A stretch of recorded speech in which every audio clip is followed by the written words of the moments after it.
In today's video, I'm going to teach you how to add drop-down menu in DocHub. Drop-down menus are perfect for keeping responses consistent, speeding up data entry, and making your forms look clean and professional.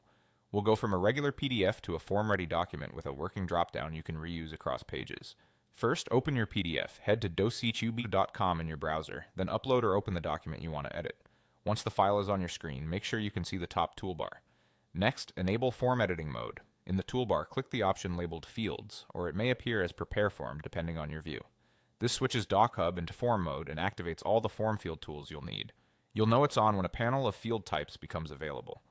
Now select the Dropdown field tool. In the Field Options panel, click Dropdown, which is sometimes labeled Combo Box. This tells DocHub you're about to place a list-style field that lets people choose from preset answers. Place the dropdown on your page. Click exactly where you want the field to appear. For example, next to a prompt like Department or State. A box will appear at that spot. If it's not the right size, drag the corners to resize it until the text area feels comfortable and readable. You can move it slightly by dragging the field itself so it lines up neatly with your other content. Before you move on, check spacing and alignment. Make the box wide enough for your longest option so